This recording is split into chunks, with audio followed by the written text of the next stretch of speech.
shikues, mirë mbrëma, jemi sot prap në podcastin e Liris, në podcasti Okult, ku gjërat nuk thuhen ashtu si çdo qeveria botërore dhe pjesa e qeverisë botërore këtu në Tiranë, por thuhen trosh ashtu siç i mendojmë dhe siç i dimë ne, dhe që mund të jenë gjërat shumë afër realitetit se ato që thuhen zyrtarisht. Dua t'i kujtoj të gjithë ndjekësit tanë të cilët në ndjekin në këto moment nga linqet që hedhim në poshtë përpjet apo direkt nga YouTube-it, mos harrojnë t'i bëjnë një subscribe kanalit ton, sepse së shpejti do të arrim ke 10.000 shikues brenda disa muajve. Kjo është një rezultat jo i keq, rezultat i mirë, po që mund të ishte edhe më shpejt me mbështetësit dhe ndjekësit ton, sidomos ata që në ndoqën gjatë periudhës së viteve 2020-2024, kur ne luftonim kundër diktaturës botërore që kërkoi të vendoste OBSH-ja në gjithë botën dhe që e vendosi dhe këtu në Shqipërinë përmjet qeverisë socialistëve, të cilët i quan shqiptarët drejt helmit me atë logon Shqipëria buzëqesh duke u elmuar. I smuri njerëzit, i çoi më pranë farmacive, pasojat më të këqija do të vinë më vonë, se ende nuk kanë ardhur në maksimum, megjithëse shumë probleme kanë sjellë vaksinat, siç e tregojnë shumë njerëz me të cilët ne bisedojmë, por që dhe studiojmë dhe lexojmë në botë. Gjykata Supreme e Shtetet Bashkuara i shpalli procesin e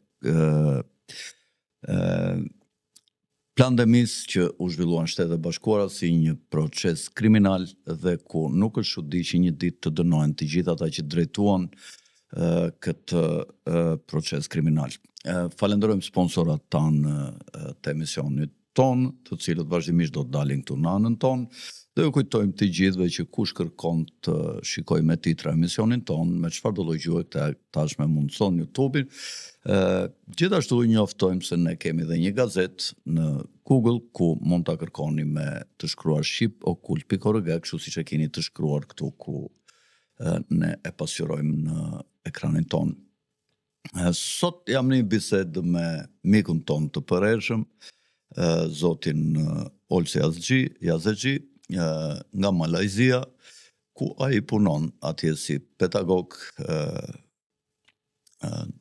dhe është thotë që e ndjej veten më ratë se sa aty ke ju, thotë se nuk kam mbi kokë, thotë këta patronazhistët dhe këta socialistët sy shqiponja. Në bisedën që po bënim tash paraprakisht me Olsin. Përfunduan një palë zgjedhje, ka njerëz që për komentet e tyre sharlatan dhe njerëz që se njohin realitetin dhe që s'me njohin mua, ndonjëri prej tyre dhe thotë që këtë cakun mund ta ketë Bler Berisha, sepse ata nuk e kuptojnë që detyra kryesore e analistëve dhe gazetarëve është të luftojnë dhe të përleshen në kuptimin figurativ së fjalës, sigurisht nëpërmjet fjalëve dhe ideve, me qeverinë dhe me ata që menaxhojnë paratë tona, që të mos na i vjedhin, mos na poshtërojnë, mos marrin të drejtat tona kushtetuese, t'i shkelin me këmbë, qoftë në mënyrë të hapur dhe qoftë në mënyrë të djallëzuar, që nuk ngrejnë standardin e jetës sonë, që janë të korruptuar dhe që nuk lejojnë ngritjen e pensioneve, të pagave, megjithëse të ardhurat në buxhet janë rritur shumë, që investimet që bën sektori shtetëror në bashkëpunim me sektorin privat të mos vidhen në një mënyrë të tmerrshme, në një vend ku njerëzit vetëm ankohen dhe vazhdojnë të votojnë në të njëjtën parti dhe të njëjtin lider suprem, i cili denoncohet nga bashkëpunëtorët e vet të afërm që pi shishe me verë nga 30.000 euro, që shton vlerat e shpenzimeve në për tenderat e punëve publike të marra nga sektori privat nga 50 milion euro, sikur i ka paret e babait të vet, bëhet fjalë këtu për tunelin e Llogaras, ku me inceneratorët janë mbjedhur qindra miliona euro dhe spaku nuk vepron, ku me ato dy anijet atje në Vlorë vidhen çdo ditë nga 50-60.000 dollara, nuk e di se sa, se duhen parë me kujdes ato, shifrat, ku 1 kilometër rrugë nga Kashari në drejtim të autostradës së Kosovës u bë me mbi $40 milion në fush ku është hedhur vetëm pak zhavor dhe ku rruga ka filluar të çahet me shtres të hollë betoni, pra të bera, pa cilësi dhe shpejt. Dhe një vend ku arsimi ka dhe shëndetësia kanë degraduar dhe ku vetëm vidhet dhe megjithëse shtohen fondet për spitalet dhe për shërbime shëndetësore, gjendja shëndetësore, megjithëse shqiptarët të ikin, farmacit shtohen, ilaçet që konsumohen shtohen, pra përkeqësohet gjendja e shëndetit publik dhe nga arsimi të gjithë, ata që kanë 5 lekë kërkojnë të arsimojnë fëmijët e tyre në për shkollat e tjera jashtë vendit.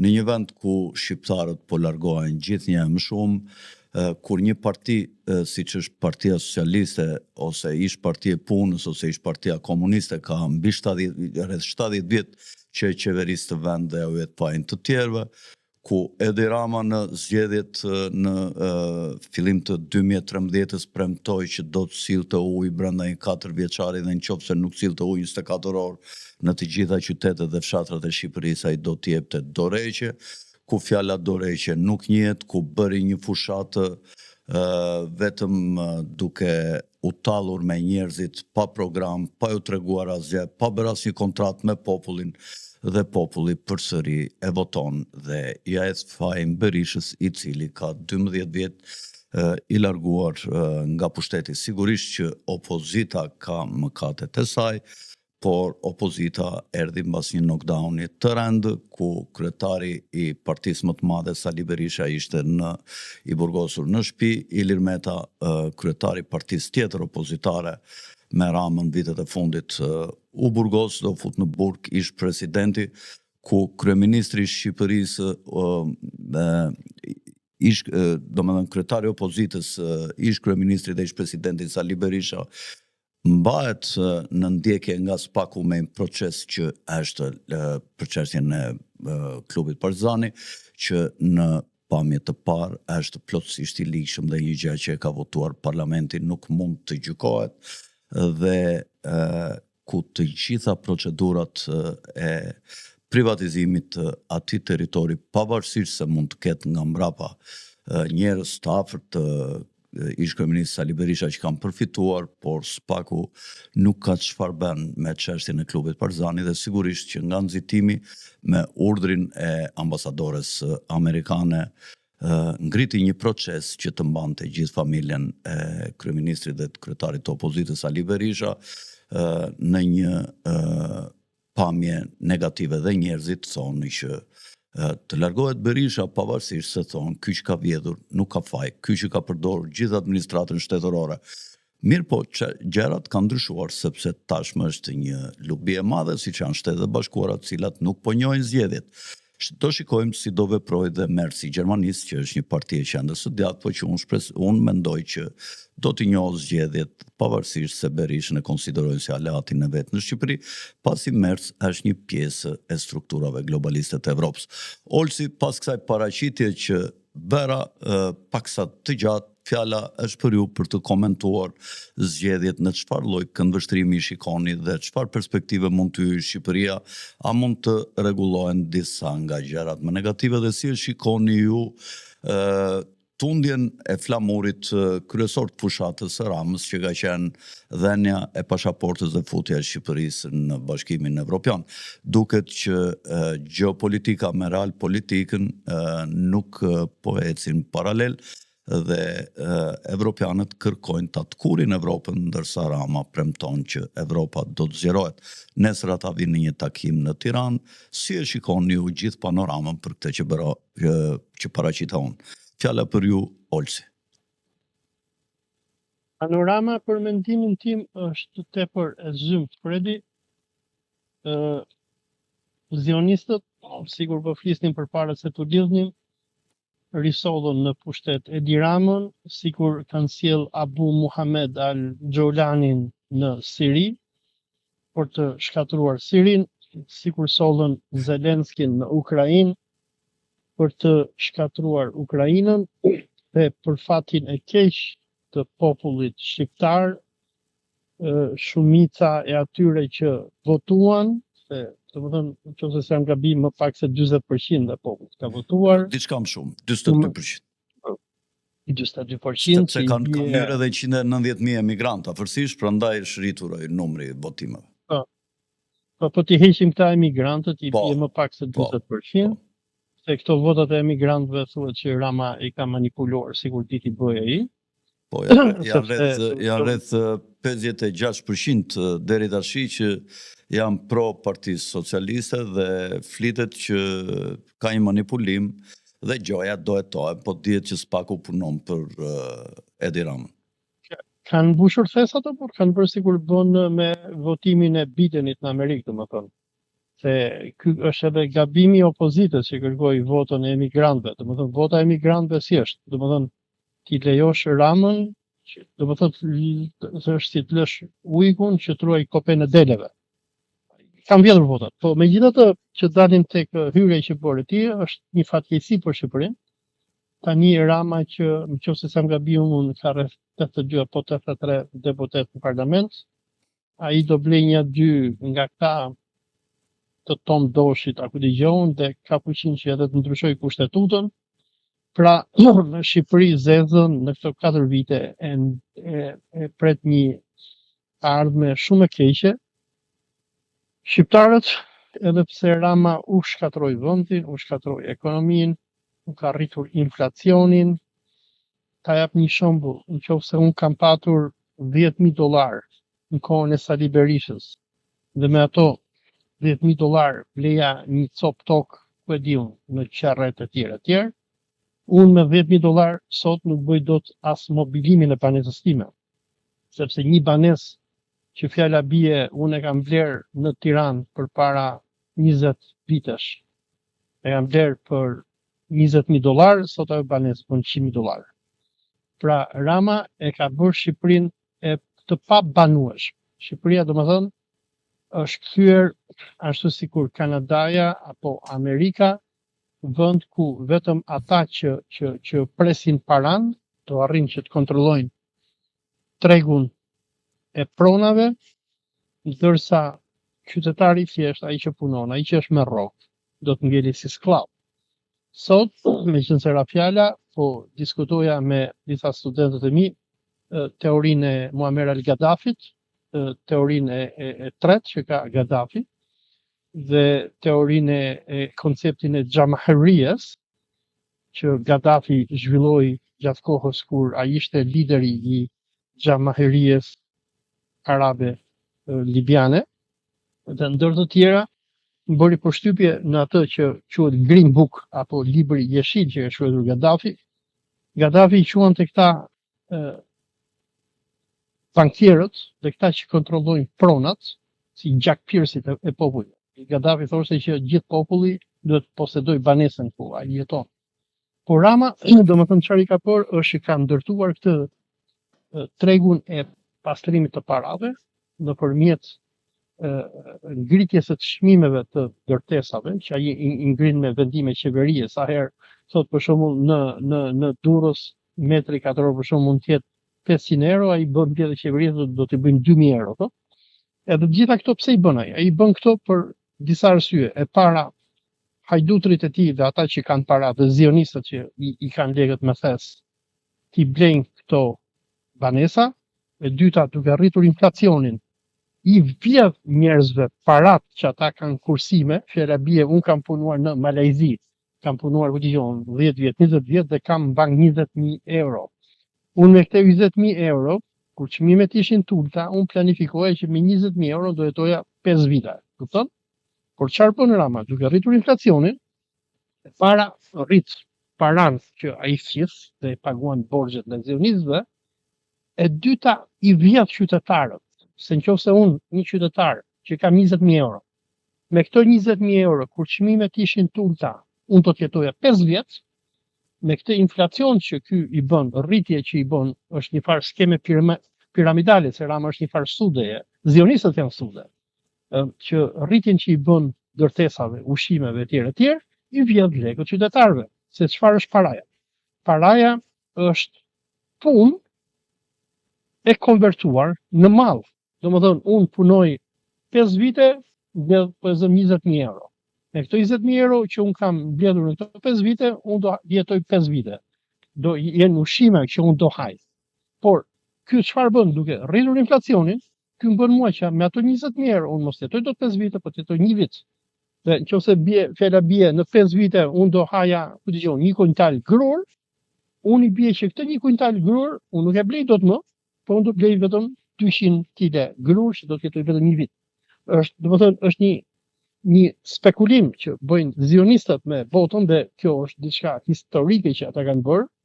Biles njihet historia e qytetërimeve që në Romën e lashtë e tjerë, kur sundimtarët duan t'i vjedhin popujt çfarë ata bëjnë, ata rrisin inflacionin. Duke rritur inflacionin është që rrisin çmimet. Duke rritur çmimet, çfarë bëjnë? Ata u vjedhin lekët qytetarëve nga xhepat pa ata e kuptuar. Fjala bie, nëse unë në Tiranë përpara 5 viteve me 1 milion lek kaloja muajin dhe haja e bëja qef, mua tani më duhet 5 milion lek. Çfarë do të thotë kjo që unë jam i vjedhur? Dhe domethënë Rama këtë po i bën shqiptarët. E para, e dyta, vendin duke e zhytur nëpër borxhe, sikur përmendët ju rastin e tunelit të Llogaras e tjerë. Domethënë Rama ka gjetur që mënyra më e mirë për të vjedhur lek është në justifikim të investimeve publike. Ati nuk i dhimbset fare, domethënë që ky është duke vjedhur qytetarin shqiptar, ai thot futja. Dhe kjo është tregon kriminalitetin dhe urrëtitjen që ai ka për shqiptarët. Dua të t'jap një shembull, Fredi. Në vitin 2003, kur unë kthehem nga Malajzia, në atë kohë punoja për një kompani gjermano-turke që e kishte një miku i Ahmet Davutoglus, ku ndër tjera hymë edhe në tender, fituam këtë tenderin për ndërtimin e pastrimit të ujrave të zeza në qerret të Kavajës. Edhe pse kompania jon hyri me çmim më të lirë, ministri i ndërtimit asaj kohe Besnik Dervishi ja dha një kompani gjermane që hyri në tender me 3 milion euro. Më shumë se sa ne, ishte rast korrupsioni, luftuam në Gjermani, KFV, shkuam në Berlin e fituam ne. E mbaj mend në atë kohë, kam shkuar në Dhelesh të Maqedonisë me shefin tim që ishte drejtori i kompanisë, edhe mbaj mend ndër të tjera që kur shkuam në qytetin e Dheleshit, ata kishin problem me ndotjen e ujit të Vardarit, nëse s'kam gabim, të lumit, e që qyteti kishte industri dhe këto industri derdhnin mbetit e tyre në lum. Edhe mbaj mend në atë kohë që ky drejtori im që ishte gjerman i bën propozim kryetarit të ujësjellësit të Dheleshit, i thot ne do të gjejmë ty borxh nga Gjermania që ti ndërtosh një impiant që të pastrosh ujërat, mos ndotet lumi. Edhe di çfarë na tha ai maqedonesi që ishte kryetari i bashkisë të Dheleshit, tha në këto momente tha qytetarët e mi paguajnë vetëm 2 euro në muaj për ujin. Dhe se ky drejtori i Gjermani bëri llogaritje duke di sa milion dollar do merrte borxh qyteti i Dheleshit, dhe kjo do bënte që pagesa që do bënin mujore qytetarët e Dheleshit për ujin do shkonte nga 2 në 5 euro. Ai filloi të qante. Dhe unë u preka pse? Nga që pash që në Ballkan ka akoma njerëz që i dhimben qytetarët e tyre.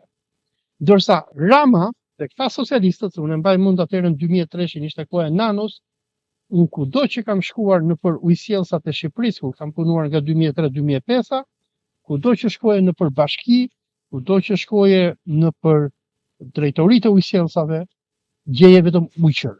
Ujqër që ishin të gatshëm t'i zhysnin qytetarët të tyre nëpër borxhe, t'i shkatronin ata, t'u arrisnin inflacionin, t'u arrisnin shpenzimet, vetëm që ata të vjedhnin. Dhe shive si kemi përfunduar neve në Tiranë, Fredi, të paktën kështu ka qenë deri vjet, nuk e di çka ka bërë pasi e fullën në burg këtë kërmën, Lalierin.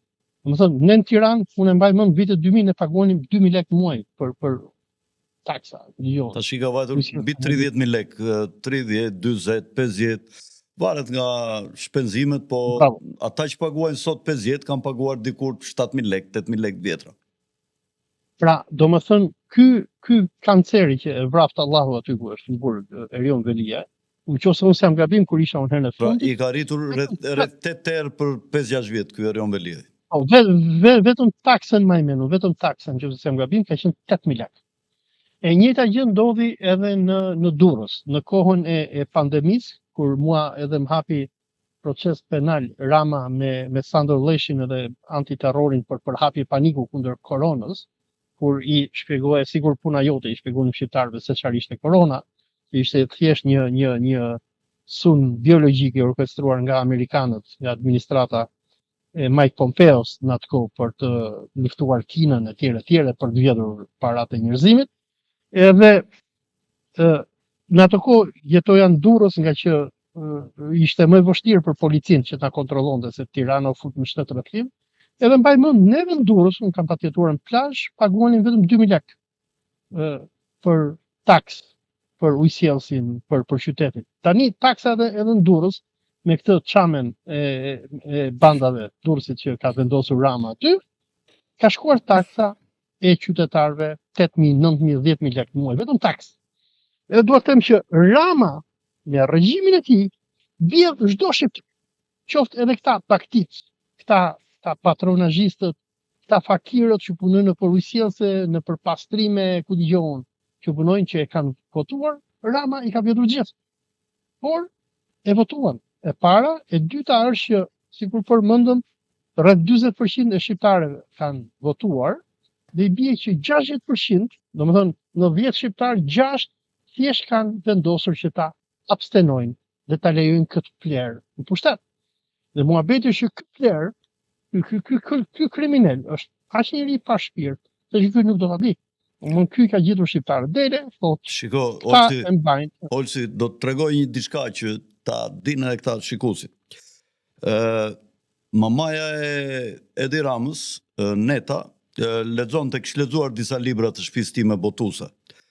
Dhe ka qenë ndoshta nga viti 2012, 2013, dhe unë kisha botuar Mein Kampfin në atë kohë dhe po bënte si buj kështu, se po vinin nga gjithë bota që kërkonin dhe nga IPAC-u, nga Kongresi Botëror i Gjujshve, erdhi ajo kryetarja që ishte sekretare e Hillary Clintonit, atje punonte me Hillary Clintonin, dhe kalova një ditë me Mojkom Zeqon, kishte shtëpinë aty Mojkom Zeqoja pranë ish ekspozitës Shqipëria Sot, ku po ngrihet një pallat i madh tash aty ke 88, tash i lokal. Edhe rinim her pas here kështu, dilnim, edhe shikojmë Netën, gruan e maman e Edi Ramës, duke bler rroba kegabi aty në një nga ato cepat aty afër lanës, na i sheshi me Algrameno aty afër. Edhe mua më kisha rastisur e kisha parë 2-3 herë aty, domethënë për periudha gjata, kështu, një herë në 7-8 muaj në vit, aty vinte merrte në një çantë, në një vjetërsire aty kur ky ishte kryetar bashkie. Edhe më thot Mojkomi shkret, thot se ndjes pas se ka qenë burr i lartë me në nivelet domethënë intelektuale shumë superiore ndaj këtyre njerëzve të zakonshëm që merren me kulturë, dhe më tha mua, i foli Netës kështu, edhe më tha mua, i shkreti Kristaq, tha, për teatrin e Ramës, tha, theshte gjithmonë, tha, kur ishi më të rinj, që e kam Netën e smur, dhe ishte i shqetësuar gjithmonë për Netën, tha, dhe iku veti pari, megjithëse dukesh që kishte shëndet të mirë, tha, dhe kjo Neta, tha, jeton akoma, tha, dhe ka shëndet të mirë. Edhe Neta kishte lexuar një libër timin, më duket se atë librin Bibla e Satanait, edhe ishte dhe duke bërë buj atëre kjo çështja e Mein Kampfit, pse i kisha botuar për të më dënuar kështu për të hapur proces prokuroria, dhe mua më bëri përshtypje që kjo disa herë aty blinte rroba ke gabi, e kishte bler, më duket një përparse kështu, ase ç'kish bler aty, e kish mbështjellë në dorë. Edhe na foli, më tha, mua, tha, ki kujdes sa me këta, tha, se je në situatë të keqe kështu. E mirë, edhe i thash unë, po mirë, i thash, pse ble këtu ke gabi, se ishte kryetar bashkies, ishte keq ti blinte i mësall ti emës, ose kupton, më tha, mua, ri, tha, mos ma barku tash, tha, se s'flas do të, tha, rirat, tha, do më kupton. Imagjinoja tash, ky lindet të jemën kur ishte kryetar bashkie dhe ku e kanë akuzuar për korrupsion të lartë, për 20% për çdo pallate, për çdo ndërtim, dhe nuk i blinte t'jemës, ka që i pashpirtisht e linte t'jemën të blinte roba të gabi. Si mund t'i dhim se në këti shqiptarët? Unë di historira me dhjetra, me qindra, ja u ka futur shokëve të vetë të ngushtë, ju ka prishur lokalet, ju ka bërë, do më thënë, të parve atyre, do më thënë, është njeri i pashpirt, si mund t'i dhimsen ati shqiptarët. Fare, zero. Se dim historira pa fund, kemi dajnëtur me Gim Radën, kemi dajnëtur me Mojkomin, me njerës që njojnë nga afër, na kam folur, na kam thënë, edhe njërë tjetër kam qërë me Sherif Delvinën aty, gati në të njëjtin vend, neta prapa ty blinte roba ke gabi, do e në turpi ma thashi, ne nuk kemi qenë të pasur, po nuk i kemi lem prindrit të blinin roba ke gabi në asnjë moment, ja u kemi siguruar këto kushtet e nevojshme. Jo një kryetar bashkie të lërë nenën ke gabi, do e si Kadafi që i linte prindrit në çadër për të dukur edhe për të fituar pikë ndaj libjanëve. Nese, Polsi, do më thënë ishte një ndërhyrje që ju mbështeta për ato që ju thati që shqiptarët nuk e kuptojnë që ky është një vegël e ndërkombëtarëve dhe punon për ndërkombëtarët, ku do futë i ka futur, po vazhdon t'i futë vazhdimisht këta gjuhishët. Më kujtohet një nga këta gjuhishët kur e kam takuar njeri, ishte pronari një call centri, se gjithë të pisliqet ata i futin këtu, edhe ishte një djali i ri, relativisht i ri, një 35 vjetë, edhe ra fjala këshu, ka një, do më thënë, ky muhabet nga 2017, 2016, ra fjala këshu dhe e pyeta, i thash, si duket politika? Tha mua, Rama thash, oke, thash, shumë i mirë, tha. Berisha thash, i poshtër, tha. Berisha është i lik, tha. Poshtë Berisha, tha. Rama, oke, tha. Pse thonë ata këshu? Kot thonë që Rama është okej dhe Berisha është i poshtër, nuk thonë kot, kupton? Mos flasim për plagët që ka tashi dhe si duhet të ristrukturohet Partia Demokratike, megjithëse Partia Demokratike duhet thënë që luftën opozita shqiptare nuk e kishte me Ramën, luftën e kishte me Kill Luminatin, sepse Kill Luminati duket kjo dhe nga mbështetja e Starmerit, e kryeministrit të Izraelit, të cilët e përshëndetën me njerëzit, edhe thonë njerëzit mua këta, budalent, tha më ndje shkurtët, më thonë, shikone, mbështeti dhe i them, po nuk i ka dërguar telegram zoti, mor buri dheut, i them, i kanë dërguar ca njerëz, ca këllira që janë zgjedhur nga pakica për të shtypur dhe shkatruar dhe zhdukur shumicën. Nuk ja ka dërguar telegramin zoti, se po t'ja dërgoj zoti, ne gazetar duhet punojmë, duhet jemi me zotin, duhet jemi me shumicën, mos i lem që t'i luftojnë, t'i shkelin me kem, t'i lem pa bukët, të vuajnë, mos ken lek për spitale, mos ken lek për të arsimuar, mos ken lek për të blerë shtëpi, mos ken lek një 30% të vlerës së banesave të sotme që ta paguajnë si down, e të marrin 70% kredi, njerëzit nuk ju del rroga për të ngrënë bukë, 350-400 euro rroga mesatare ka qenë në perëndim në vitet 60, domethënë kush është përgjegjëse për këtë situatë në Shqipëri? Sigurisht e para Partia Socialiste. Pasaj dhe PD-ja për 12 vjetët e veta ka kusure edhe ajo të sajat, por kusuret kryesore i kanë këta të majtët. Olsi, qarë ke dëshirë të thuash në një tjetër në lidhje me zgjedhjet? Ka dalë në pa ky Blendi Gonxha dhe mund të po duket si një kandidat për kryetar bashkie dhe ndoshta edhe për të marrë stafetën e partisë. Rama ndoshta po përgatitet që të bëjë ndryshime kushtetuese për ta bërë Shqipërinë republikë presidenciale, që ai të ngelet në politikë dhe 2 mandate të tjera si president, pra dhe një 10 vjeç tjetër, dhe është 62 vjeç dhe 4-66 dhe mendon dhe 10 vjet ta mbyll 76 vjet në politikë. Si mendon ti do ta realizoj, apo kjo është një fitore si e Piros dhe si një fitore 26 majit e Partisë Demokratike në vitin 1996. Si e mendon, mund të ketë ndryshime, apo ky do të vazhdoj të qeverisi që dhe do të realizoj këto projekte të cilat unë mendoj se i ka ndërmend ti bëj. Ju si mendoni, Olsi? Unë nuk e di se unë jam jashtë edhe jam larg edhe kur je larg është shumë e vështirë që U ersua ty, Olsi, shohim që u ersua. Po, jam është natë këtu bilet edhe po bie shi, nuk e di në dëgjon zhurma në Jo, shiu. unë nuk dëgjoj gjë. Se jam në balkon.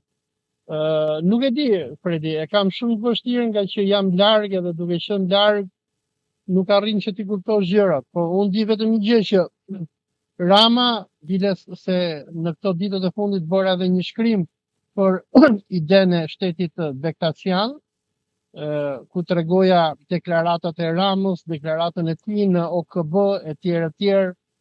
Dhe në këtë shkrimin tim, domethënë unë arrija në konkluzion që brapa idesë së këtij shteti qëndron Izraeli dhe ideja ishte që Izraeli duke nisur precedentin e krijimit të shteteve fetare me Shqipërinë kërkonte që të kishte një precedent për të ndarë Sirinë më tej, për të krijuar një shtet duruzësh.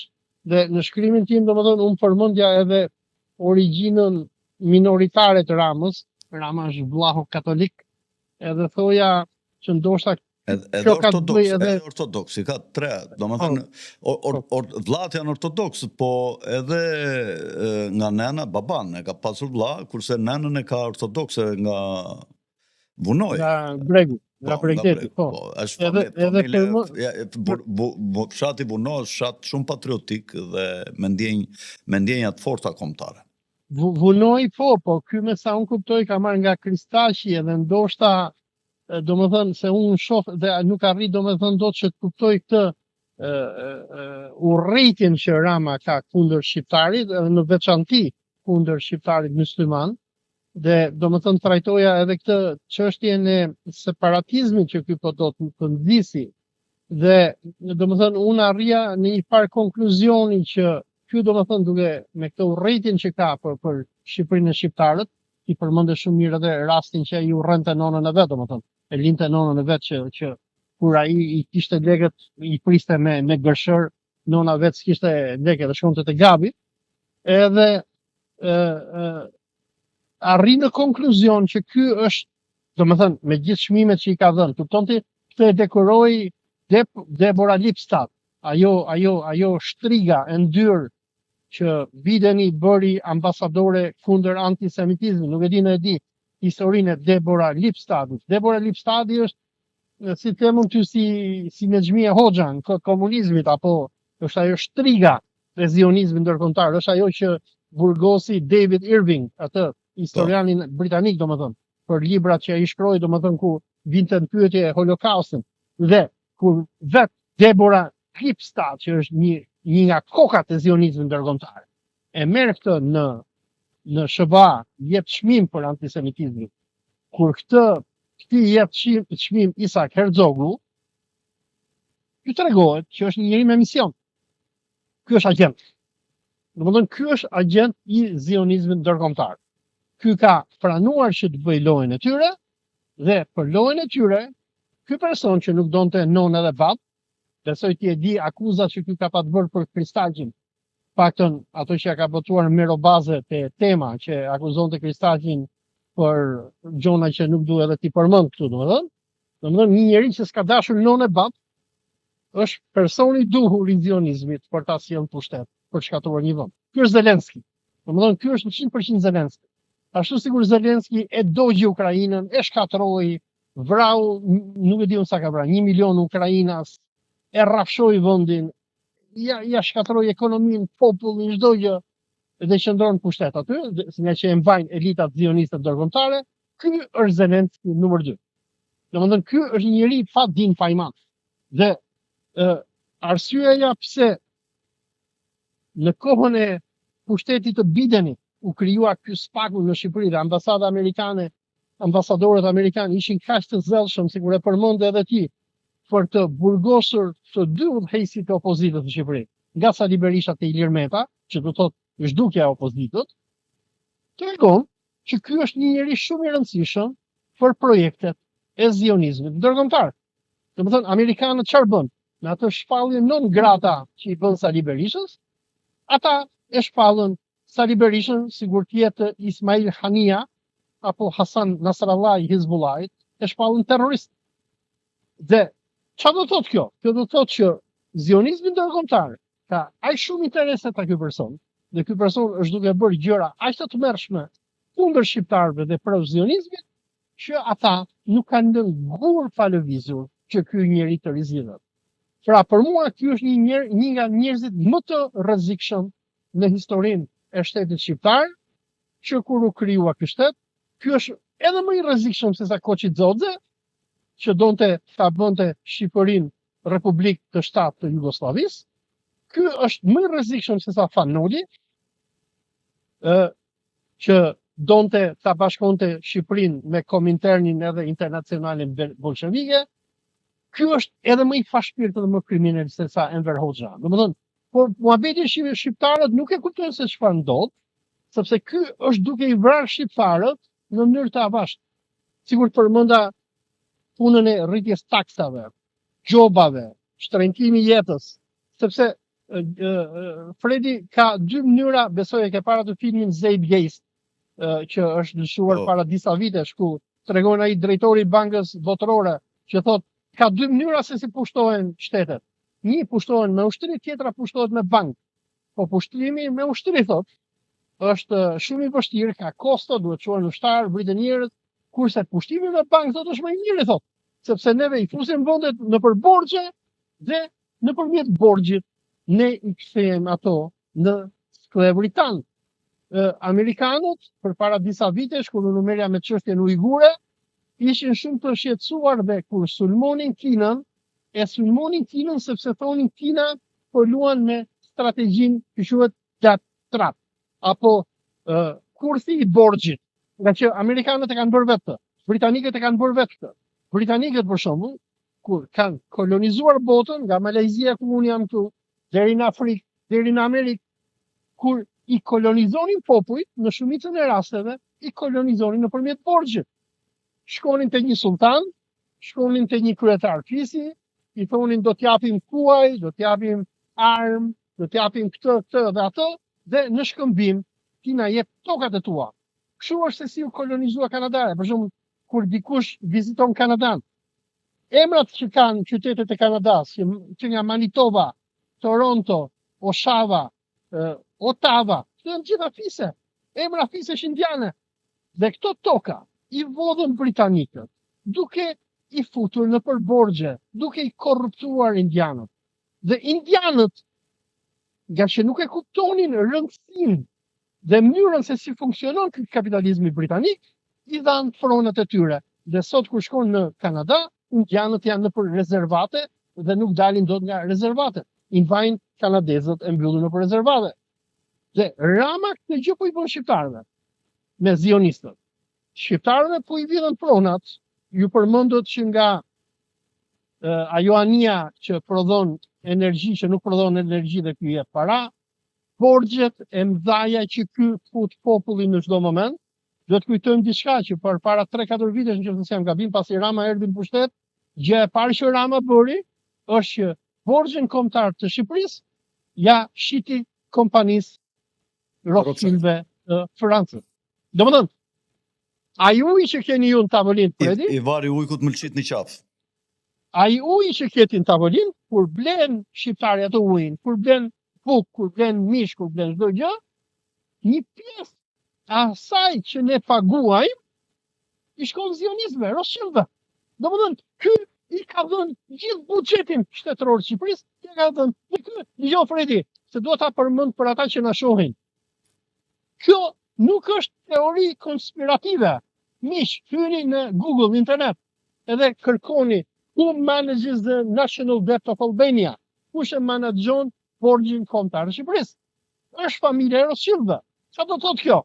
Kjo do thotë që Rama e ka kthyer Shqipërinë sikur u kthye perandoria osmane në vitin 1779, kur Sultan Abdulhamiti asaj kohe, nga që ai mori një perandori të zhytur në borxhe, nga që Sultan Abdulmexhidi budallaj gjatë luftës të Krimës e bindën Rothschildët që të hynte në borxh, te vëllezërit Rothschild Londrës dhe arriti që nga viti 1854 deri në 1879 shteti Osman borxhi ju pesfishua dhe çfarë ndodhi është që Osmanët nuk kishin me lek paguanin borxhin. Edhe çfarë i bën Rothschildët, Osmanëve, i morën gjithë doganat e tyre. Dhe ti në perandorinë osmane ti po t'ishe në Vlorë, në Shkodër, në Selanik, në Janin, do bleje fjala bie një piano, do bleje një Ford nga Amerika, do bleje një biçiklet, një pjesë të paras që të kësaj vlere që do bëhet ti do u taksoje dhe nëpërmjet asaj që quhet dete otoman apo borxhi osman, ju morën doganat osmanëve dhe parat i shkonin çifutëve të Londrës. E njëjta gjë ka ndodhur shqiptarëve sot. Kur një shqiptar fjala bie blen një kile mish nga Brazili, po e zëm kilën e mishit po e blem ne nga Brazili me 1 euro, ne do taksohemi në dogan, po e zëm do taksohemi ku dëgjon, 20% a 50%. Kjo kile mishi nga 1 euro do shkoj 1,50 dhe te kjo 50-ja unë nuk e di se sa kanë përqind euro shindot, po ja pus kot, ty mund të shkoj nga ky 50 cent, mund të shkoj deri në 20 cent që shkon në xhepin e Rothschildëve. Pra, shqiptarët sot, si ata idiotët patronazhist, si ata katundarët e fjerit e të labërisë që votojnë Ramon, dashje pa dashje, janë kthyer në kavje eksperimentale që u thithet gjaku dhe punojnë për një familje e cila jeton në Franca, në Evropa, ku e diun ku fshihen ata, që kanë sjell këtë vojvodën e tyre këtu në Shqipëri, i cili i gënjen e i thot do t'i çojmë në Evropë, dhe ky ka drejtë se për t'i çuar në Evropë i ka çuar shqiptarët se ky duke e varfëruar vendin i ka detyruar shqiptarët që t'ikin. Dhe tani me këto votime që u bën, do kemi akoma më shumë zbrazje të Shqipërisë. Dhe zionistët këtë duan, se këta këtë bën me indianët aborigjen të Amerikës. Çfarë bënin britanikët? Merrnin tokat më të mira, merrnin vendet ku ishin liçene, ku ishin lumej, ku kishte peshk, ku kishte minerale, dhe i shtynin indianët, i thonin shkoni rrini tek ai mali aty. Bile si jepshin edhe lek, i thonin që japim neve ca lek, shkoni rrini aty në rezervat. Deri sot e kësaj dite, Kanadaja e ka me ligj për indianët aborigjen, nuk i lejojnë që dalin nga rezervatet. I majnë për rezervatet e tyre, japin $3,000 në muaj lek, po i thonë, ju nuk do t'ini nga rezervati. Dhe çfarë ka rezervati nën tokë, i takon qeverisë kanadeze. Domethënë, fjala bie, nëse ne jemi indianë aborigjen dhe na marrin britanikët Shqipërinë dhe na dëbojnë fjala bie, na heqin nga Shqipëria, na çojnë malet e Krujës, do na lënë që të rrim aty, nuk na lënë të zbresim Tiranë dhe na thonë çfarë ka nën toka e Krujës, nuk ju takon juve, po na takon neve. Dhe kjo është ajo që po i ndodh Shqipërisë. Domethënë, Rama me zionistët e tij po rrisin inflacionin, aty është papunësi, aty është tmerr, dhe shive për shqiptarët është më mirë të jetojnë në Perëndim se sa të jetojnë në Shqipëri, sepse në Londër, në Gjermani, unë isha në Gjermani, domethënë përpara 2-3 muajsh, janë më lirë ushqimet Fredi se sa në Shqipëri. Se 1 kile domate fjala bie që ti e blen në Gjermani, e blen ku dëgjon me 1 euro, Shqipëri do ta blesh me 2 euro, sepse Rama e takson produktin që në burim. Po pse e bën Rama këtë gjë? Se shqiptarët këtu sa herë pyesin vetën, ure pse kanë shtrenjta çmimet. Janë të shtrenjta sepse ata që kanë sjellë Ramën duan të pinë gjakun tonë. Dhe ne kemi 2 opsione, ose rri aty në Shqipëri dhe tha zorrën, ose për ndryshe, po nuk thave zorrën, shit drog, po shitet drog, ai shpall kriminalet fut në burit, bile konfiskojnë edhe shtëpinë tënde, që ti e ke ndërtuar me gjak që 1990-ën, se thotë i ke bërë legët me lek krimi, edhe të hedhë edhe më rrugë. Ose opsioni tjetër, shko puno hamal në Gjermani, pastro halep në Kanada, shko puno në supermarket, sigur kanë përfunduar shumë shqiptar që pastrojnë supermarketet Amerikës, pra ik bëu sklav aty, dhe vendin tënë, ma lënë mua, dhe ne pra grupi bankierëve që kemi sjellë Ramën, neve po ua blejmë juve vendin.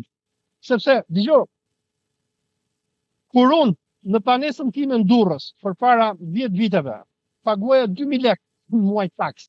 Tani unë paguaj 8.000 lekë apo 10.000 lekë. Çfarë do thotë kjo? Kjo do thotë që është një fuqi e padukshme, e cila muaj për muaj, nga xhepi im, më vjedh $10. Po sa veta janë si puna ime? Mund të jenë 100.000 veta, 1 milion veta. Vetëm me taks, Dhe, se ka me qindra taksa të tjera. Po, unë po jap këtë lloj takse, se domethënë ti taksohesh në çdo aspekt. Taksa Ti taksohesh për e domate, televizorit, taksa e gjelbërimit, taksa ajo e ujit, e dritave, dritat dhe ujit janë nga Zoti, vin nga uji që si e Zoti, hidrocentralet kanë një kosto të caktuar, të cilat janë shlyer me qindra mijëra herë nga njerëzit. Këta vazhdojnë të marrin akoma. Nga çmimi i naftës. Nafta, Shqipëria mbas Rumanisë më duket në Evropë është vendi më prodhuesi i naftës. Ndoshta për frymë banorësh mund të jemi vendi i parë në Evropë dhe ne kemi naftën më të shtrenjtë dhe edhe Partia Demokratike i shtrentoi, vinin lloj-lloj taksash mbi naftën, lloj-lloj akcizash, edhe këta po ashtu, megjithëse premtovi ky që do t'i ul taksat e naftës, ne e blejmë naftën më shtrenjtë se Kosova që s'ka naftë, ne e blejmë naftën më shtrenjtë se Maqedonia që s'ka naftë, ne e blejmë më shtrenjtë se Greqia që s'ka naftë, ne e blejmë më shtrenjtë se gjithë vendet e rajonit dhe se Serbia po e po. Edhe është e tmerrshme dhe e pa justifikueshme. Dhe delet vene dhe ajo s'u premtoi asnjë gjë. Tash i bën çat doj, se thot, ju kam thënë ndonjë gjë, unë thot që s'do ta bëj këtë. Jo, tash do ta bëj, thot, se kjo është plani im, thot. Ju s'më pyetët. Ky dilte dhe ju theshte, ju nguliste porno kulturën. I theshte, unë fitova se më nxorën këta me allatet jashtë. Hyni në internet, shikojeni, atje në Dibër i theshin kjo gruaja, një kandidate atje, dhe tërburat me qeleshe atje, kjo gruaja, kjo kandidate është ndarë nga buri, si dhe këtë këtu ja bënde, këto na duen neve ja bënde, këto na duen. Pra, ku do nxiti një porno kultur në të gjithë fjalët e veta. Ose rinte dhe ja bënde, ju atje, ti ore vajte që atje nga smove ata, që të erduar trokisnin. Do më kjo është gjithë dytirambi i Ramës për një muaj gjatë fushatës. Mertet ca çupka të vogla, ca adoleshente, ca zegjine, ku e di unë se që janë zegjine, ca budallaqka që dërdëllisin kotë. Gjente putana rrugëve. Edhe ferma e kafshëve për para, ju bënde nga një spektakl, nga këto shakate kripurat të duqës, e të tëre duar trokisnin, para 4 vjetësh e 8 vjetësh me daule, me dajre dilte, dohen komplet talje trapi me këtë popull. Të paktën, se duhet të thënë e vërteta, Berisha nuk shavi njeri, nuk ofendovi, Rama kështë e gjuhë ofenduse, bufat, gjarprintë, neperkat, këneta, Berisha nuk e ofendovi, ishte më serios, Partia Demokratike doli me një projekt, tha do të ketë 20% shtim të pagës minimale të pensionit, do ketë 3 fishim të buxhetit për bujqësinë, subvencionimit për bujqësinë, pra bujqësia në qoftë se do realizoheshë ky projekt, do të rriste peshën e vetë në GDP-n kombëtare, sepse mban peshë vetëm 20%. Tokat e shqiptarëve rinë të papunuara, janë të paorganizuara. Shumë prodhime të shqiptarëve idhen sepse ata nuk kanë subvencionim, ashtu siç kanë vendet e tjera rreth rrotull rajonit edhe vendeve të tjera të botës, nga ne eksportojmë prodhime produkte bujqësore dhe ata na i sjellin ne me çmime më të lira dhe na konkurrojnë dhe fshatarët tanë me gjithë ato investime që kanë bërë, ju shkon investimi zero duke jedhur nëpër kanale, domate, patate, kur ato me pak investim, sepse ata nuk duan të shesin me humbje, ato me pak investim kalojnë, ulin vlerën më shumë se sa mallrat e huaja në dogan dhe askush nuk i sjell me mallrat e huaja, po do shiten në fillim produktet shqiptare. Kur mbarojnë produktet shqiptare, mund të shiten produktet e tjera të huaja me çmime pak më të larta. Po për këtë ka nevojë që shteti të nxitë këto frigoriferët e mëdhenj të bëhen në këto zonat ku ka fusha në vendin tonë, siç është Zadrima në Shkodër, siç është si që janë fushat e Delvinës, poshtë të Sarandës, Vrinë, Mursi, Korça, Myzeqeja, Korça, Devolli, Kolonja, Plaja Kolonjës. Ka shumë vende që duhet të kenë ambar të mëdhenj frigoriferik për të mbajtur dhe frutat, dhe zarzavatet, dhe produktet e tjera blegtorale. Duhet të ndihmohet blegtoria, mos ikin të rinjt shqiptar të fshatrave në emigracion, por të prodhojnë këtu, të rritin, të mbarshtrojnë kafshët blegtorale dhe të rritin prodhimin e mishit. Ja si të vi mishi nga Brazili këtu dhe nga Argentina, është turp. Të vinë produktet blegtorale nga Italia, Koset, nga Greqia, nga Zvicra. Pse? Sepse shqiptarët, në qoftë se ti nuk ndjek dot politikë proteksioniste në dogana ku ti taksosh këto mallra për të mbrojtur produktet vendase, dhe këto limona, çfarë quajnë këto, mandarina, ullinje, portokalle. Të vinë këtu portokallet grek, këtu mund të bëhet nami me portokalle dhe ka nevojë të shesim jashtë sa duash, vetëm duhet rritur pak cilësia. Kiwi, është turpi madh të blejmë në kiwi, është turpi madh të blejmë avokado, se gjithë jugu i Shqipërisë mund të mbillet me avokado. Fredi, nëse mban mend, në kohën e komunizmit, kur ishim shkollë të mesme, që mësonim këtë historinë marksiste, në atë kohë ishte edhe kjo kritika e marksizmit ndaj tregtarëve latifondist. Jo latifondist, ka qenë një term. Ta tregtarët, domethënë këta kapitalistët e Amerikës Latine, siç ka qenë një term që përdorin marksistët, të cilët kishin interes që vetëm të importonin gjëra dhe mos të zhvillonin tregun brëndas. E mban mend termin kush ka qenë? S'më kujtohet. Ka qenë një term domethënë që përdorin te marksizmi dhe në kritikën marksiste që i bëi Amerikës Latine, si quajmë, si ka qenë një term e harrova, po ishte ideja që amerikanët çfarë bën, zhvilluan në Amerikën Latine këtë borgjezin e cila merrej vetëm me importimin e mallrave dhe nuk lejonte tregun e brendshëm që zhvillohej. Edhe dua të them që të njëjtën politikë kanë ndjekur edhe Rama dhe padronet e tij, po kjo politikë nuk nisi me Ramën. Që të jemi të sinqert, nisi me Berishën, me Gramos Pashkun. Ishte Gramos Pashku, i cili dha atëherë sloganin. Rama pati atë Artur Finkelsteinin ai dha gjithë të teoritë dhe ai ka lënë disa çifut të tjerë që rinë pranë Ramës e japin këto linjat kryesore. Rama kur spirte për nënën e për baban edhe për Gregorin nuk e ka çar kokën shumë. Më fal se ai çdo gjë që thon ata ja u jep tyre ministrit financave ose një nga arsyet që u godit Arben Ahmetaj është edhe kjo. Arben Ahmetaj mund të ketë mëkate sa duash për pjesën e vet, nuk marr përsipër ta mbroj, ashtu si nuk mbroj askënd. Por Arben Ahmetaj ishte një kockë fortë për këta lobin çifut dhe me sa dukej mund të kishte një çika të dellin e nacionalistë të labit, edhe nuk pranonte që këta t'i fusnin kthetrat në ekonominë tonë dhe ishte bërë pengesë për ta. Dhe kjo mund ka përmendur Arben Ahmeti shumë incidente të tilla. Biletmi e përmendi me këtë Ditmir Bushatin. Për çfarë ishte fjala? E mban mend që tha i thash Ditmir Lore çapo do Arben Ahmeta në fakt është atje ku Kabala dhe këta çifutët janë shumë të fortë në Zvicër, edhe nuk del drejt për drejt në këtë temë sepse ka frikë për jetën e vet, por unë mendoj që një nga arsyet që u godit për Ramës ishte sepse ai nuk linte Ramën të prishte ekonominë, ta shpartallonte ekonominë dhe ta vithe me marsh galopant dhe ta shiste këtuajt. Unë kështu e shikoj atë konfliktin Rama Ahmetaj, sepse nuk kam pasur asnjë arsye tjetër pse ata të prisheshin. Jam dakord, Fredi, dhe domethënë kjo është fatkeqësia e Shqipërisë, sigur po thonim, unë për mendimin tim kam që Rama ndoshta edhe nuk i kupton këtë gjëra që bën.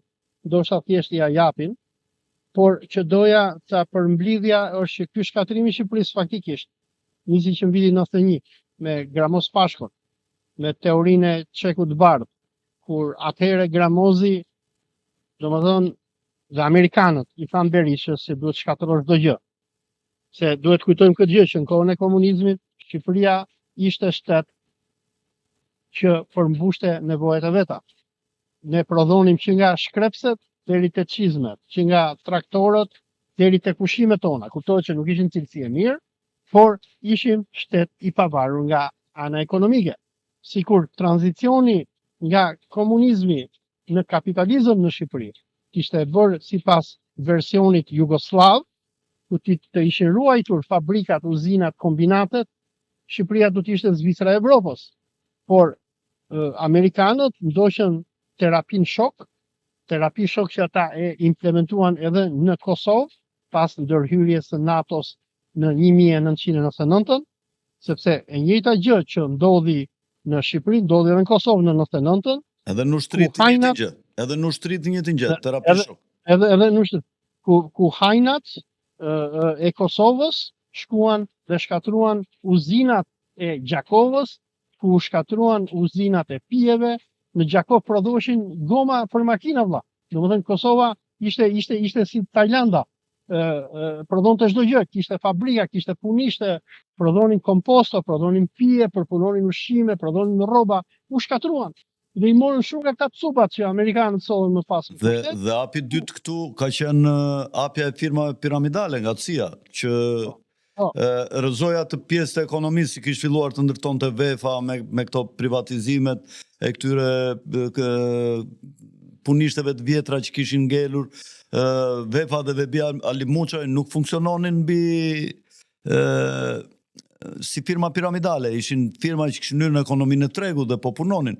Pavarësisht se ishin ato dalndyshet e para dhe ndoshta edhe të lidhura pak me partinë, me pushtetin e Partisë Demokratike, po VEFA nxiteshe dhe mbështeteshe që të punësonte njerëzit, të rriste ekonominë shqiptare. Mirë po pasaj futën firmat piramidale, hyrin në fillim ai popullit, ai që kishte Kamberi, Xhaferi. Dhe pasaj me radhë familja e këtyre, pasaj filloi VEFA e këto kompanitë e tjera që u hapën dhe shqiptarët budallën kujtuan se u bë deti kos dhe filluan të kërkonin lugë për të ngranë.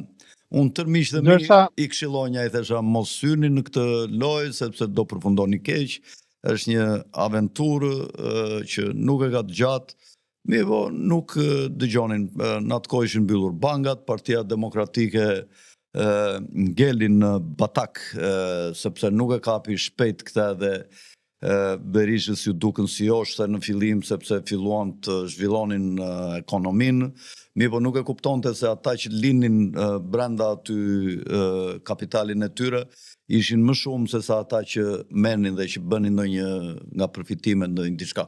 Polsi. Ndërsa sulmi i tretë që unë do thoja është sulmi që ka ardhur tani në regjimin e Ramës, i cili quhet kontrolli i pasurisë. Domethënë, dëgjoj, duhet ta pranojmë një gjë. Shqipëria, infrastruktura e saj komuniste, domethënë ekonomike, u shkatrua me rënien e komunizmit, e shkatruan amerikanët. Edhe nuk ishte vetëm në Shqipëri që ndodhi shkatrimi, ata e bën gjithë Evropën lindore. Që nga Rusia edhe deri në Rumani dhe në Shqipëri. Por çfarë ndodhi është një gjë tjetër që, se po kam ca miza këtu nga që jam balkon. Çfarë ndodhi është që ndërsa shqiptarët u lanë pa punë, shqiptarët si një racë që ka qenë historikisht racë luftarake, shqiptarët bën lloj pundrash në perëndim dhe u pasuruan. Fjala bie, unë jam shqiptar nga Myzeqeja, unë kam jetuar në Zvicër, kam bërë çka kam bërë $1 milion. Me kontrollin e pasurisë që këta kanë sjellur. Ta duan që të jenë sigurt që Shqipëria nuk do të zhvillohet kurrë. Unë si një shqiptar që kam bërë $1 milion, i kam bërë si i kam bërë, nëse unë këto lek i çojnë në Amerikë, nëse unë këto lek i çojnë në Zvicër, nëse unë këto lek i çojnë në Kanada, i lejojnë. Kurse po ti sjell në Shqipëri, mi konfiskojnë. Edhe çfarë është kjo? Kjo është një agent e pastër e cila kërkon të bllokojë zhvillimin e Shqipërisë. Ti e di besoj më mirë se sa unë që Izraeli është kazinoja më e madhe e pastrimit parave në botë. Domethënë gjithë hajdutrit amerikanë, kanadezë janë, lekët e tyre ku i pastrojnë Izrael. Izraeli thotë cilin të bëri përshtypje vajti dhe kjo zëvendës kryeministri Balluku vajti në Izrael me këtë rabinin. para zgjedhjeve, mos gaboj ka qenë, domethënë mu duk një vizitë e çuditshme, nuk e kuptova çfarë deshte ajo që vajti aty. I marrin, i japin instruksione, i thonë do bëni këtë atë. Shqipëria është kthyer në pas të zionizmit ndërkombëtar. Zonjën Balluku e kanë thirrur shpeshherë dhe këtu në SPAK dhe mos i bëhet ndonjë presion nëpërmjet SPAK-ut që të vej ande dhe të bëj ndonjë punë ande nga Izraeli me këta, se ju e thatë që është një kazino e madhe. Këta të SPAK-ut kanë vepruar me qira fjala, kanë vepruar plotësisht si violinë e dytë e qeverisë, ka qenë një dyshe ky Dumani me Ramën, që kanë dhënë këtë kontribut që Shqipëria të arrinte në këtë lloj monopolizimit të politikës, ndërsa ne që na dhimbë se të ky vend dhe që nuk kemi interesa pushteti, ne që flasim këtu Olsi, ne duam të paktën politikën oligopol, se është një e keqe më e vogël se sa monopol. Dihet si në ekonomi, ku ka oligopol, ka një çik zhvillim më shumë. Dhe na akuzojnë sikur jemi palë dhe duhet të akuzojmë këtij që ju vot lopa, pse nuk e rojti. Ndërsa ai që e vodi lopën me lloj-lloj mënyrash, ne nuk duhet të themi asnjë fjalë. Ajo që po na bie në sy është që Rama me sa duket e ka ndruar trashëgimtarin e vet që mendoheshe se ishte Veliaj, por qysh në momentin që ai aprovi Blendi Gonxhën, unë e kam thënë në disa dalje që ky do të jetë trashëgimtari dhe nuk do jetë kandidat për kryetar bashkie. Veliaj sigurisht nuk e kam parashikuar që ai do të arrestohej, por kam parashikuar që në zgjedhjet normale të bashkive, Partia Socialiste do kandidonte këtë ministrin tashit Blendi Gonxhë. Dhe duket që ati po i japet rruga, ndoshta Rama kërkon të vendos pa mbaruar mandatin nëse e kthen Shqipërinë në Republikë Presidenciale, ndoshta Spiro Palin, një grua dhe ndoshta këta do ta lërë si trashëgimtar dhe vetë të bëhet president. Olsi, unë mendoj ta mbyllim këtu bisedën, sepse dhe nga regjia po më njoftojnë që s'ka më kohë. Të falenderoj për bisedën, në qoftë se ke ndonjë diçka të shkurtër për të thënë, është fjala për ju, Olsi. Predi, faleminderit shumë. Do shohim se çfarë do të sjellë e ardhmja. Megjithatë, sigur thot populli ynë, sigur duken bathët, punët nuk duken mirë. Po, Allahu e ruaj Shqipërinë edhe bëft ymër që edhe shqiptarët e Shqipërinë, domethënë edhe bëft ymër që kjo elitë e korruptuar, kriminalësh edhe zionistësh, që hiqin qafë e Shqipërisë. Sepse Shqipëria është një nga vendet më të bukura që ka krijuar Allahu në planetin tonë. Shqiptarët në përgjithësi janë popull i mirë. Kuptohet që ky tranzicioni i ka lodhur, i ka futur në lloj-lloj problemesh, po në përgjithësi janë një nga popujt më të mirë dhe nuk, domethënë është krim që ti shkatërrosh Shqipërinë dhe shqiptarët edhe ti kthesh shqiptarët në palestinezët e Evropës. Më tregonte, do të tregoj një histori të vogël që dje isha në një kafe dhe më tregovi një person nga Fjeri që ishte martuar me një belge, rreth moshës 70 vjeç. E takova rastësisht, nuk e njihja me ca shokët e mi në plazh, edhe i thash, kjo është gruaja ime, tha, kemi bler një shtëpi këtu dhe kemi ardhur këtu, tha, kjo është shumë e lumtur. I thash, po si vendosi? Po e kishte me dy mendje, tha, erdhi këtu, ul në kafe këtu. Ishte një gjatë periudhës së dimrit ku nuk kishte shumë njerëz atje, pak njerëz ka kafja, dhe ishin njëshin dhe këta banorët e pakët që e pan aty me këtë dalloheshe kjo që ishte vuaj. I dëgjuan duke folur frëngjisht me njëri tjetrin aty në tavolinë, edhe filluan nga të gjitha tavolinat, pasi u tha ky zoti lokalit që ky miku tim e ka gruan e vet, është belge, kanë ardhur me dy mendje të jetojnë këtu, dhe nga të gjitha tavolinat ju vajti nga një porosi për të pirë diçka dhe asaj i dukeshe një gjë e jashtëzakonshme dhe pyeti burrin e vet, i tha, po këta nga sa lek marrin? I tha se ishin moshuar, i tha, po këta pensionistë janë marrin nga 150-200 euro, i tha, në muaj, po si ka mundësi që këta na qirasin ne? Po qiras shpirti, i tha, shqiptarët kanë shpirt të madh, tha, nuk janë si juve belgët atje të ftohtë. edhe më tregoi edhe diçka tjetër. Ky kishte një djalë atje në Belgjik, edhe kjo kishte me grua, me familjet e vjetra që kishin pasur, dhe kjo kishte 2 djem. Djali im tha na vjen, tha, na shikon javë për javë, në fundjavë, tha, ka raste edhe 2 herë në javë. Fëmijët e asaj që janë më afër, tha, vinë 2 herë në vit, tha, vetëm kur është festa e nënës, tha, që i dhurojnë diçka, dhe për vit të ri, tha. Pra, shikoni çfarë popull i mirë dhe i dashur jemi ne shqiptarët. Mirë, po e mbyllim këtu nga unë Alfred Sako. Natën e mirë, mos harroni t'i bëni subscribe kanalit, ju na ndihmoni ne ju ndihmojmë ju. Miru pafshim në emisionin e nesër.